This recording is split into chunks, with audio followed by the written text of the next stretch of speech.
Hello friends, எல்லாருக்கும் வணக்கங்க. எல்லோரும் எப்படி இருக்கீங்க? நல்லா இருக்கீங்களா? இன்றைக்கி என்ன பார்க்க போகிறோன்னா, வெல்லம் சாப்பிட்றதால கிடைக்க நன்மைகள் தான் பார்க்க போகிறோங்க. உணவில் தினமும் வெல்லம் சேர்த்துக்கலாம். சர்க்கரைக்கு பதிலாக வெல்லம் சேர்த்து சாப்பிடும்போது நிறைய பெனிஃபிட்ஸ் இருக்குது. அதை பற்றி என்னன்னு பார்க்கலாம்.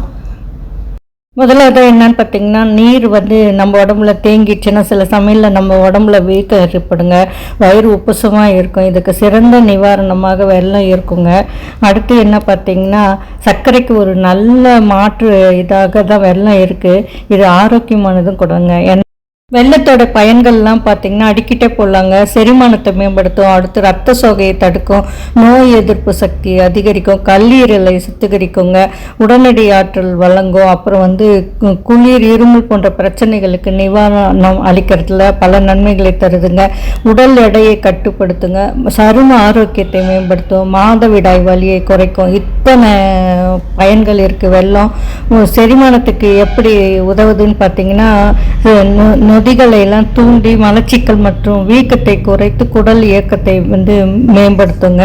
ரத்த சோகை எப்படி தடுக்கும்னு பார்த்தீங்கன்னா, இதில் அதிக இரும்பு சத்து இருக்கிறதுனால ரத்த சிவப்பணுக்கள் உற்பத்தி அதிகரிக்க செய்து ரத்த சோகையை தடுக்குங்க. நோய் எதிர்ப்பு சக்தி எப்படி அதிகரிக்கும் அப்படின்னு நினச்சிங்கன்னா, ஆன்டி ஆக்சிடென்ட்டுகள் மற்றும் தாதுக்கள் நிறைந்துள்ளதால் நோய் தொற்றுக்களை எதிர்த்து போராட செய்யுங்க. கல்லீரலை சுத்தம் செய்யறதுல எப்படின்னா, இது சுத்திகரிப்பானாக செயல்பட்டு கல்லீரல் நச்சுக்களை வெளியேற்றுங்க. உடனடி ஆற்றல் வழங்கும். அப்படின்னா நீண்ட நேரம் டயர்டாக இருந்தோம்னா வெல்லம் ஒரு டம்ளரில் போட்டு கரைச்சி குடிச்சிங்கன்னா உடனே உங்களுக்கு ரொம்ப எனர்ஜியாக ஃபீல் பண்ணுவீங்க. சுவாச பிரச்சனைகளுக்கு நிவாரணம் எப்படி அப்படின்னு பார்த்தீங்கன்னா, குளிர் மற்றும் இருமலில் சிறந்த வீட்டு மருந்தாக உள்ளது. சுவாச பாதையும் சுத்தகரிக்கும். நீங்கள் இந்த மாதிரி ஏதாவது கஷாயம் காய்ச்சும் போது அதில் வெல்லம் போட்டு காய்ச்சி குடிக்கலாம். சரும ஆரோக்கியத்தை இது எப்படின்னு பார்த்தீங்கன்னா, ரத்தத்தில் சுத்தமாக வச்சுட்டு நச்சுக்கள்லாம் நீக்கிறதுனால முகப்பொரு இதெல்லாம் இல்லாமல் நம்மளுக்கு பிரச்சனை இல்லாமல் இருக்கும். மாதவிடாய் வலியை குறைக்குங்க. இந்த டைமில் எல்லாம் இருக்கிற வலியெல்லாம் அந்த டைமில் ஏதாவது எள் உருண்டை இதெல்லாம் செஞ்சு தருவாங்க. எதனாலன்னா அந்த வலியை குறைக்கும். அதனால தான் சரிங்களா. உடல் எடையை கட்டுப்படுத்துறதுக்கு உதவுன்னு சொன்னோம் இல்லைங்களா. மிதமான அளவு தான் ஆனால் சாப்பிடணும்.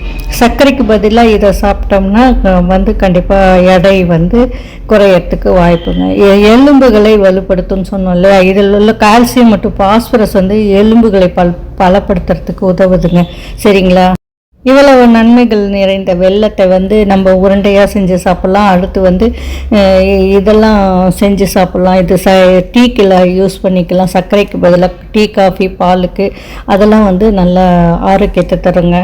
பொதுவாக குழந்தைகளுக்கு வரக்கூடிய குடல் புழுக்கள்லாம் இருக்குது இல்லைங்களா, அதை கட்டுப்படுத்துறதுக்கு வெல்லத்தை சிறிதளவு காலையில் சாப்பிட்றதுக்கு கொடுத்திங்கன்னா நல்ல இது கிடைக்குங்க.